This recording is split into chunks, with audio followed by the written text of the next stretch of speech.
नमस्कार दर्शकों, इस वक्त हम मौजूद हैं सौरभ शर्मा जी के पास में। पारस के नाम से जाने जाते हैं, समाज सेवी हैं, भाजपा युवा नेता। आज हमारे शो यूपी 22 का सीएम कौन विधानसभा चुनावी महासंग्राम में सौरभ जी सम्मिलित हुए हैं। सौरभ जी, आपका बहुत बहुत स्वागत है। धन्यवाद। सबसे पहला सवाल ये है, चुनावी बिगुल बज चुका है, प्रत्याशी मैदान में आ चुके हैं, इस वक्त आप क्या कहना चाहेंगे? जी, आजकल जो है चुनाव की जो है सरगर्मियाँ तेज़ी से हैं, क्योंकि चुनाव आ गया है और सारी पार्टियां जो हैं अपना अपना ज़्यादा से ज़्यादा जोर दिखा रही हैं, ज़्यादा से ज़्यादा डोर टू डोर अपना जो है प्रचार कर रही हैं। और जो भारतीय जनता पार्टी है, जिसने देश के लिए, अपने प्रदेश के लिए अच्छे से अच्छे काम किए हैं, जो आदरणीय नरेंद्र मोदी जी ने जो एक नारा दिया है, सबका साथ सबका विकास, तो सबका साथ सबका विकास के अंतर्गत लगभग ऐसा कोई ऐसा किसी वर्ग का या किसी जाति या किसी धर्म का कोई भी, चाहे हिंदू हो चाहे मुसलमान, सबको एकदम बराबर लाभ मिला है। किसी के साथ कोई वो नहीं किया गया है, कोई पक्षपात नहीं किया गया है। और कोई भी अगर आप ले लें, ज़्यादा से ज़्यादा जो गरीब हमारे भाई थे उनको ज़्यादा से ज़्यादा आवास देने का कार्य किया है, और जो सबसे ज़्यादा शौचालय दिए हैं, और जो आजकल राशन मिल रहा है 2-2 बार। तो जितना भी ये जनता के लिए किया जा रहा है, सारा कुछ जनता की भलाई के लिए किया जा रहा है, ज़्यादा से ज़्यादा लाभ दिया जा रहा है।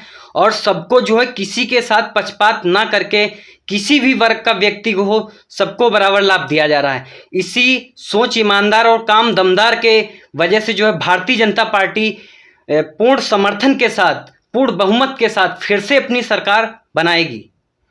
अगला सवाल है, विपक्ष को लेकर के क्या बोलना चाहेंगे? जी, ऐसा है, विपक्ष तो हमें कहीं दिखाई नहीं दे रहा। विपक्ष बिल्कुल पूर्ण रूप से धराशायी है, क्योंकि विपक्ष अब थोड़ा बहुत तो विपक्ष होगा ही होगा, क्योंकि सबको तो राजनीति करना है और सारी पार्टियां अपना दमखम दिखाएंगी।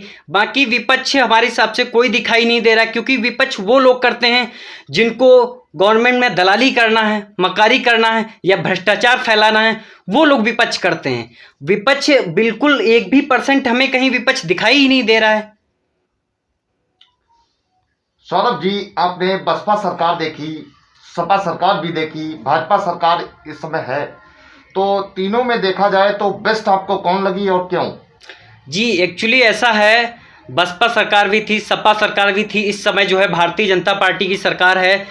तो हमने देखा है कि बसपा और सपा में भ्रष्टाचारी, गुंडागर्दी, ये दलाली, ये सबसे ज़्यादा काम होते थे। लेकिन जो भारतीय जनता पार्टी की सरकार जब से बनी है, तो इसमें जो बाबा जी ने जो बिल्डोजर एक चलाया है, वो उन लोगों पे बिल्डोजर चलाया है जो किसी भी वर्ग का व्यक्ति हो, जिसने गलत काम किया है, उसके लिए बाबा जी ने बिल्डोजर चलाया, चाहे वो किसी भी वर्ग का व्यक्ति हो, किसी भी जात का व्यक्ति हो।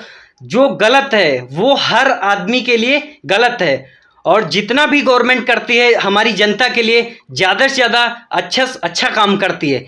और भारतीय जनता पार्टी ने सबके विकास के लिए सबका साथ दिया है और सबसे ज़्यादा लाभ पहुंचाने का काम किया है, और भ्रष्टाचार को मुक्त किया है, दलाली से मुक्त किया है। सपा के लोग कह रहे हैं बुलडोजर सब पे बाबा चला है, अजय मिस्टेनी पे क्यों नहीं चलाया? जी, बिल्कुल सही। ऐसा कुछ नहीं है, क्योंकि ये समाजवादी वालों की विचारधारा है, क्योंकि उनके पास जो है कोई ऑप्शन नहीं है कहने के लिए। और रही बात ये जो आप बात कर रहे हैं अजय मिस्टेनी जी की, तो उनके साथ जो उनके जो सपुत्र थे, क्या नाम, आशीष मिश्रा मोनू, उन्होंने जो गलत किया है उसके लिए वो आज भी सजा भुगत रहे हैं, और बाबा जी ने निष्पक्ष रूप से कार्रवाई करके उनको जेल में भेजने का कार्य किया है। और अगर इस जगह पे अगर समाजवादी पार्टी की सरकार होती या अन्य किसी की सरकार की होती, तो उस समय ये कुछ नहीं होता, ये ऐसे हवाई में उड़ जाता। हमने एक वीडियो आया था, देखा था, राम मूर्ति वर्मा जी थे, मंत्री थे समाजवादी पार्टी सरकार के, शाहजहांपुर साइड के थे। तो उन्होंने एक पत्रकार को जिंदा जला दिया, उसको आज भी तक न्याय नहीं मिला, कोई कार्रवाई नहीं हुई। और यहाँ जो ये तुकनिया वाला जो कांड हुआ है, इस पे निष्पक्ष जांच होकर जो आरोपी था उसको पूर्ण रूप से उस पर कार्रवाई की गई और उसको जेल भेजा गया। ये जो समाजवादी वालों की ये गलत नीतियां हैं, गलत विचारधाराएं हैं, क्योंकि इनके पास कोई ऑप्शन नहीं है, इसीलिए ये विपक्ष का मुद्दा ऐसा उठा रहे हैं। सौरभ जी, बजट पे क्या कहना चाहेंगे? जी, जो भी बजट है वो जनता की भलाई के लिए है, जनता की सुरक्षा के लिए है, जनता के लाभ के लिए है। भाजपा ने अपना संकल्प पत्र जारी किया है, क्या कहना चाहेंगे? जी देखिए, ऐसा है, जो भाजपा है, भाजपा घोषणा पत्र नहीं, वो संकल्प जारी करती है। और बाबा जी ने संकल्प यानी कसम खाना, क्योंकि बाबा जी ने जो भी संकल्प आज तक लिए हैं उनको पूर्ण रूप से पूरा करने का काम किया है। और जो अभी संकल्प लिए हैं, जैसे मान लो अभी हमने देखा है कि जिनकी एज 60 साल से ऊपर है उनके लिए फ्री सेवा, हमारी होली है, दीपावली है, जो पर्व हैं इन पर फ्री गैस सिलेंडर की सुविधा। और जो पहले भी जो रक्षाबंधन वगैरह में होती थी, हमारे जो लेडीजें होती थी उनके लिए जो फ्री सुविधा थी। और क्या नाम, जो शादी वगैरह जो होंगी कन्याओं की उनके लिए 1 लाख रुपए, और कन्या सुमंगला योजना में उसमें भी काफ़ी बढ़ोतरी हुई है। हमने देखा विकलांग जो विधवा पेंशन, इनमें भी काफ़ी बढ़ोतरी हुई है। तो बाबा जी एक संकल्प के साथ में, मोदी सरकार जो है एक संकल्प के साथ में काम करती है, कसम खा के वादा करती है कि जो भी संकल्प लेती है पूर्ण रूप से वह अपने संकल्प में सफल होती है। सपा के लोग कह रहे हैं कि 400 सीटें हम लाएंगे, लेकिन आप लोगों का क्या टारगेट है, कितनी सीटें लाएंगे? जी जी, ऐसा है, सपा बोल रही है कि 400 सीटें लाएंगे, वो 400 सीट नहीं ला सकती। और भारतीय जनता पार्टी जो है ये 300 के पार सीटें लाएगी लगभग, क्योंकि समाजवादी पार्टी में हमने देखा है काफ़ी जगह विरोध भी होता है, लेकिन ऐसा कोई इन्होंने खास कार्य भी नहीं किया है जनता के लिए।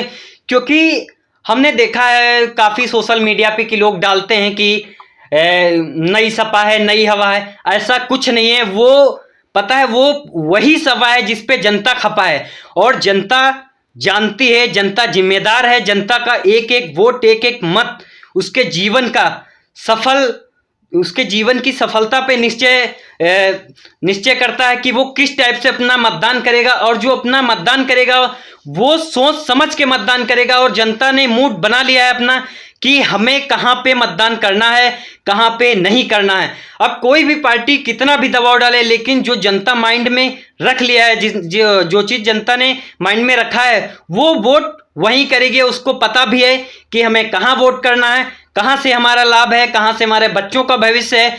और जो हमारी संस्कृति, इस भारतीय जनता पार्टी में काफ़ी संस्कृति भी है, हमारी संस्कृति का ज्ञान हुआ है, तो इससे अच्छी कोई पार्टी नहीं है। भारतीय जनता पार्टी सबके लिए बेस्ट है।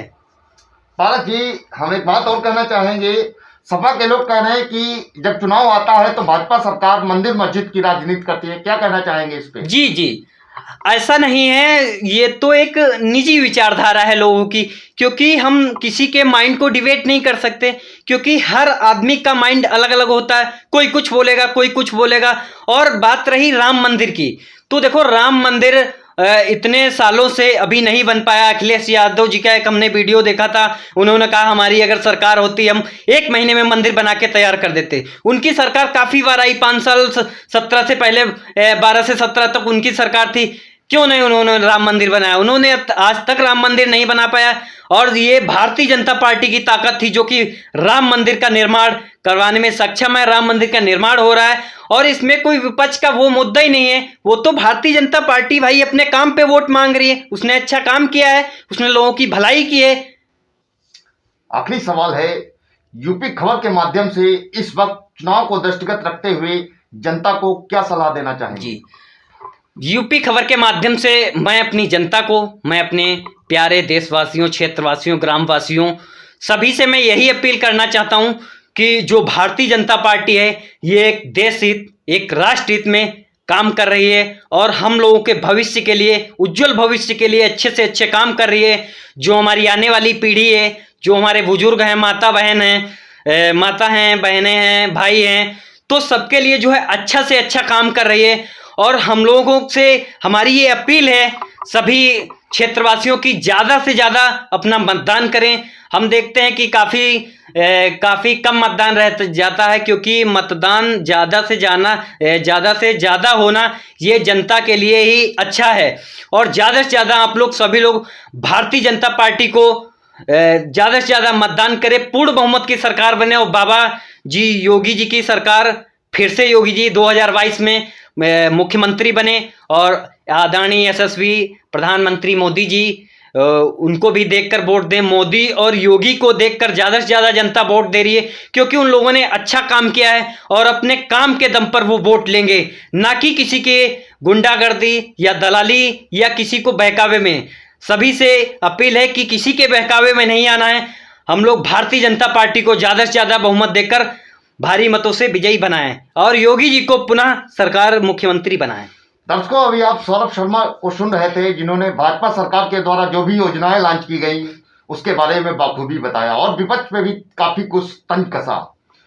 300 प्लस सीटें लाने का लक्ष्य है और जनता से अपील की है कि इस बार भाजपा की ही सरकार बनाए। देश के यशस्वी प्रधानमंत्री मोदी जी और प्रदेश के मुख्यमंत्री योगी जी को देखकर मतदान करें और ज्यादा से ज्यादा मतदान भाजपा के पक्ष में करें। चुनावी आगाज हो चुका है, चुनावी टेम्परेचर इस वक्त हाई है। अब दर्शकों, क्या निर्णय होता है ये जनता 23 फरवरी को मतदान के द्वारा बताएगी और उसका निर्णय जो 10 मार्च को आना है उसमें कंफर्म हो जाएगा कि इस बार साइकिल चलती है, हाथी दौड़ता है या कमल खिलता है या पंजा दिखता है।